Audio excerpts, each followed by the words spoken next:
No, I'm telling you, we need a healer and a fighter. No, you don't. Yes, you do. Recognize this argument? It's popped up quite a few times in 5e. Let's talk about it. Welcome to the Attic Dungeon. My name is Sam, and whether you like your parties balanced or fun, I'm here to help you with everything.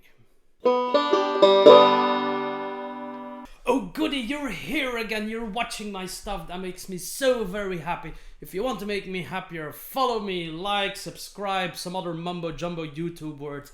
Just spread my good word to other people in your environment, and who knows, maybe something good will happen to you. Or not, can't promise anything, just help me. So, today we're going to talk about something that comes up invariably whenever any table is creating a new party at the start of a campaign, and that is party balance and party composition.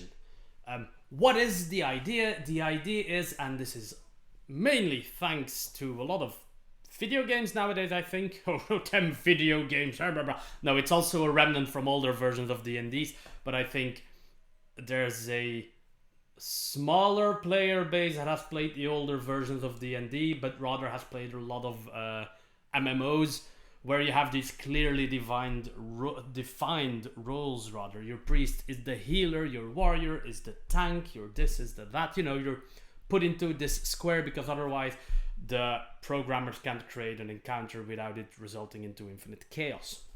So when in D&D a party is created, some energy is spent in making sure that it is somewhat balanced. You have your tanky spank guy, your shooty stabby guy, some healer thingy, and then the shooty guy with support spells as well. That's like the standard 4-man party, you know, the fighter, the rogue, the cleric, and the wizard, the grand classic party of D&D. That doesn't mean every party is played with those 4 classes, but they do try to cover those roles. Obviously, there's other roles to cover as well. Let's start with that. If in Dungeons and Dragons, which roles do you kind of have? Obviously the tanky spanky guy, the frontliner who can take a beating and give a beating. You have your healer and your support. Those are 2 separate things for me because the healer can do other things as well. They don't have to double down in being non-combative by being both the healer and the support guy. Support means spells like haste or slow or bane, bless, you know, those stuff. So tanky spank, shooty stabby, also important. Everything that just wants to deal raw damage, doesn't care from where it comes. Then the healer, the support, those are your main combat roles. And outside of combat, obviously you have your explorer, your diplomat, your toolkit guy. Those are like 3 extra roles that get covered outside of combat. And in the older versions of Dungeons and Dragons, just like in a lot of the MMOs, picking a class meant picking a role. If you were going to be a fighter, people expected you to kind of be on the front line, taking hits, dealing out hits. If you were picking the cleric, people were expecting you to heal and possibly support as well. Just keep the party alive, thank you very much. If you were the wizard, people were expecting you to die 15 times before finally becoming level 2 or 3 and gaining some decent power, and then you can start carrying the party, good fun. Is that still the case in 5e though? My answer, as I've hinted at throughout many of my videos to this, is no. This is going to be one of those videos where I talk about something that I mention a lot in my videos, but I've never really taken the time to talk about. So today, party composition and balance, how important is it? My very simple answer is not important at all. There we go. I'll see you again in 2 weeks. No, I've done this joke before. Let's look at this from different aspects. The first thing that people need to do is to break away from class stereotypes. I try to do this really badly in my role-playing guides and in my class guides actually as well, where I tell you all the roles a class can or cannot do, and I'm really broad in this. I remember that the monk, for example, can be a healer nowadays if you pick the correct subclass. And that is, I think, one of the best things about 5e. You can almost make any class into anything. And there's always the guys who go like, but that's just turning everything into the same. Not really true, because the way a monk heals is dramatically different from the way a cleric is going to heal. There's no spells involved. Movement is a lot more important. It plays very differently. But yes, they add hit points to somebody's character. If that is your definition of they're all becoming the same, well, yes, then all damage dealers are the same as well. Sucks to be you, really. No, because of 5e giving it so many subclasses, and this actually started in the player handbook, where some classes already had subclasses that dramatically veered away from the traditional idea of the class. What up, blasting clerics like the Tempest Cleric? Everybody expects the cleric to be the good guy healer. In walks the Tempest Cleric with his channel divinity that can deal max damage on any thunder or lightning spell. Delicious thing, blows away your enemies and the stereotypes about clerics.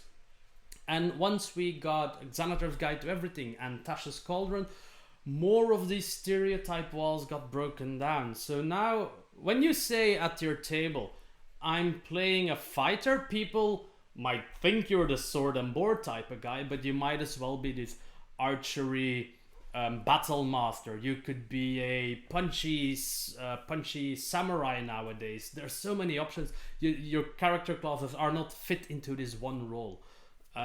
Which is great, and it has an effect on your party balance. Because when people are creating a party, they always go and have a look at, do we have somebody who can heal, somebody who can tank? But do you really need that? No, you don't. A while ago I played a Mines of Fendelver campaign, and we did not have a spanky tanky guy. Well, we had spankies, we didn't have the tankies.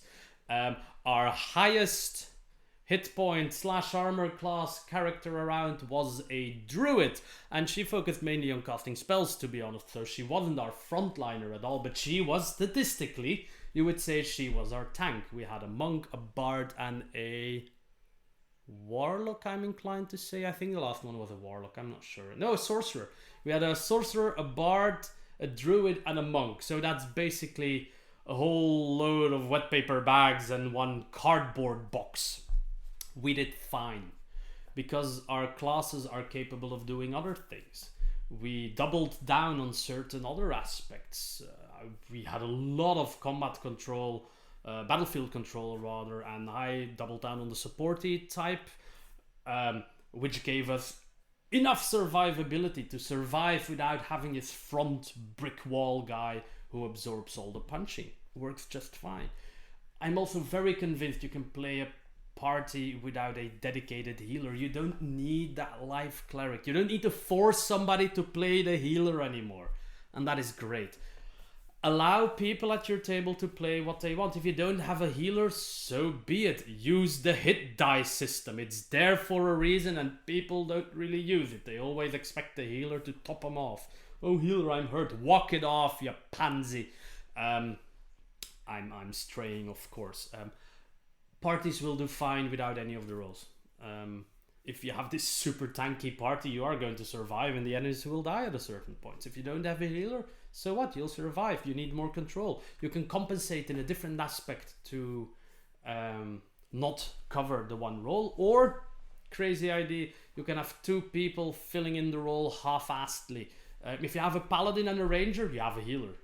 The ranger can pick up cure wounds, the paladin is a lay on hand and access to healing spells. You're fine, you're settled, you have a healer. Great. Same for the tanking, really. If you don't have this plate mail beast of a monster with a shield and the defensive fighting style warforged chap with 24 armor class, that's okay. The two people with the d8 hit die and the 18 armor class will have to take turns and control the battlefield a bit more, and you will be fine. Actually, what today is a very extensive talk about just allowing everybody to play at your table whatever they want, and don't go, oh no, but we need this class because. Am I telling you to stop coming up with silly combos? No, go for it. I mean, if you want to play that healer cleric, go for it. You will be a very valuable addition to your party. Party will love you. You'll get to shoot stuff as well. Clerics have nice spells nowadays. But don't let anyone at your table be the one guy that says, oh, since I'm playing the stabby shooty guy, that means you will have to play the supporty healer guy. Otherwise, we're all dead. That is not true. Party composition and party balance are a myth in 5e that has to be debunked severely. It is no longer an issue. You do not need to build the perfect balanced party. Heck, you could build an all fighter party and you'll be fine, because you can have a tanky spanky fighter, a lot of stabby shooty fighters obviously, but they can also bring control to the table. If you have one battlemaster fighter with a trip attack, here you go, you have control on the table already. All of the fighters have second wind, so you have some healing. Every short rest you have extra healing. It's not the best at high levels, but at higher levels you don't care. You have 25 attacks divided amongst 4 people. Everything's going to be dead in a matter of minutes. Usually, to side branch completely, those same class parties used to be really meme worthy. Like, oh yes, you have your 5 fighters, you've got to be dead because nobody can support you. But nowadays those full same class parties are super viable because of the very diverse subclasses that you have. And I think that's my best point to prove that you really don't need to look at class composition for your party. 4 fighters works fine, 4 clerics works even better, 4 paladins, excellent. 4 rogues, yes, you can build, if you want, go for it. You can have that healer rogue to support you along the road. I have a build for that, don't worry.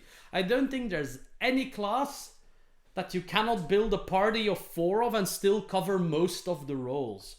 So instead of dumping the boring roles, which quite often, like support and healing, are seen as the boring roles that nobody wants to play, instead of dumping those on one player who maybe doesn't want it, if he does or she does or they do, whatever, that's fine.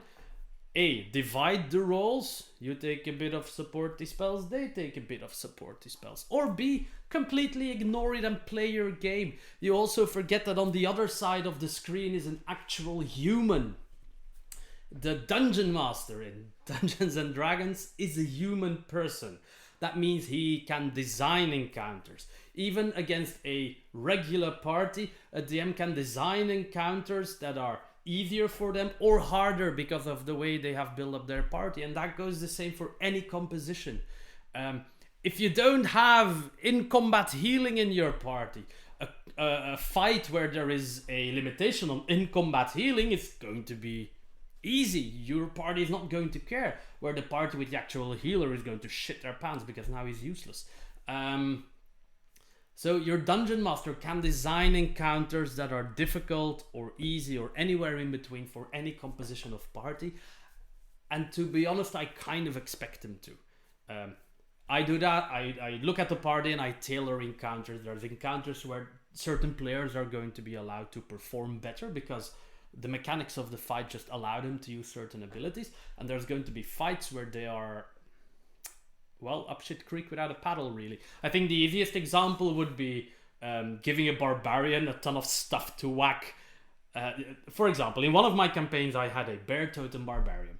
You know, the ones, they resist all damage except psychic when they're raging. So in most straightforward combat scenarios, he has a great time. He's chopping up stuff, never taking enough damage to be really in danger, except if the big guns are coming off, or if their party, if his party starts shooting him as well. But I did a few encounters where mind control and psychic damage were on the table. You should have seen him scream. And it was a standard party. They had a... No, that's not true. They didn't have a dedicated... Oh, great example. They didn't have a dedicated healer. They had a druid with healing spells, but they were a Circle of the Moon druid, so half the time they were a bear or a wolf or whatever. And they did excellent. They completed Horde of the Dragon Queen, had loads of fun. I adapted encounters to make it more difficult or more easy for them at certain times. And I think it's about time for me to sum this up. Party balance does not exist. You can build a balanced party. It's perfectly possible. There's certainly the possibility, and if your table wants to do it, go for it. I'm never going to stop you from doing what you want, but it is unnecessary. It's kind of overrated. Meme parties are a thing nowadays, and never forget that the person behind the screen is a human. They decide what combat is going to look like. It's not a video game. The mob is not going to come running at the tank because he waves at it or shouts angrily at it. It depends on the human behind the screen and the humans behind the character sheets. It does not depend on what your party look like. Now go out there and create whatever party that you want.